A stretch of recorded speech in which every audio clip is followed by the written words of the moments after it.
कई लोग कहते हैं कि भाई हम जो कुछ भी पढ़ते हैं वो हम याद नहीं रख पाते या फिर याद नहीं रहता है। तो दोस्त वीडियो आपके लिए है। अगर वीडियो को छोड़कर जाना है तो अभी चले जाओ, और देखना है तो पूरी देखना। ये कहानी आपको पूरी सुनने पर समझ आएगी, आधी सुनने पर कुछ पल्ले नहीं पड़ेगा, उल्टा आपका समय बर्बाद होगा, जो कि हम बिल्कुल नहीं चाहते।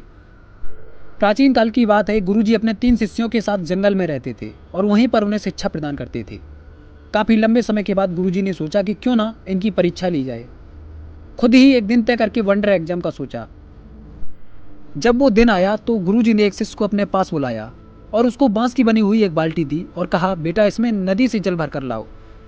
तो उसने सोचा, लगता है कि गुरुजी सटिया गए हैं। बांस की बनी हुई बाल्टी जिसमें ऊपर से इतने छेद हैं, इसमें कैसे जल भर सकता है।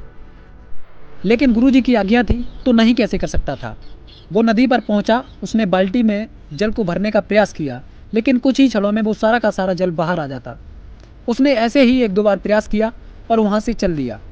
गुरुजी के पास पहुंचा और कहा, गुरुजी इसमें जल कैसे भर सकता है, इसमें काफ़ी सारे छेद जो हैं। गुरुजी हंसकर बोले, कोई बात नहीं बेटा। पुनः वही काम गुरुजी ने दूसरे शिष्य को दिया। उसने भी वही किया जो पहले वाले ने किया था। 1-2 बार प्रयास किया और गुरुजी के पास आकर बोला, गुरुजी इसमें जल कैसे भर सकता है, इसमें छेद हैं।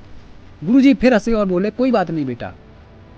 अब एक अंतिम शिष्य बचा था, यही काम उन्होंने उसको दिया। उसने गुरुजी का आशीर्वाद लिया और नदी पर पहुंचा, बाल्टी को जल में डाला और सारा का सारा जल बाहर आ गया।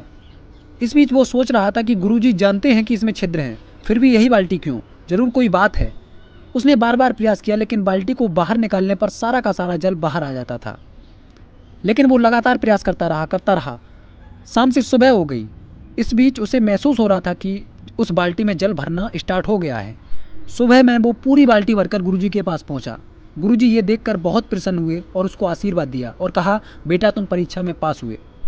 आप जानते होंगे कि बांस अगर पानी में पड़ा रहे तो फूल जाता है। वो बाल्टी भी पानी में पड़ी रही, इसलिए फूल गई, जिससे उसके सारे छिद्र बंद हो गए और पानी भर गया। आपको जो सीखने की बात है वो अब शुरू होती है। इसमें जो बांस की बनी हुई बाल्टी थी, ठीक वैसा ही हमारा दिमाग होता है, और जो जल था वैसा ही ज्ञान। कहने का मतलब है, बाल्टी रूपी दिमाग में अगर जल रूपी ज्ञान भरना है तो बार बार प्रयास करना पड़ेगा रे। हम जो पढ़ते हैं उसे लंबे समय तक याद रखने के लिए दिमाग के सारी छिद्रों को बंद करना होगा, और इसके लिए हमें बार बार प्रयास करना होगा। दोस्तों वीडियो कैसी लगी कमेंट करके जरूर बताएं। अगर ऐसी ही कहानी और सुनना चाहते हैं तो हमारे चैनल को अभी सब्सक्राइब करें। मिलते हैं एक नए मोटिवेशन, नई कहानी के साथ। Till then bye.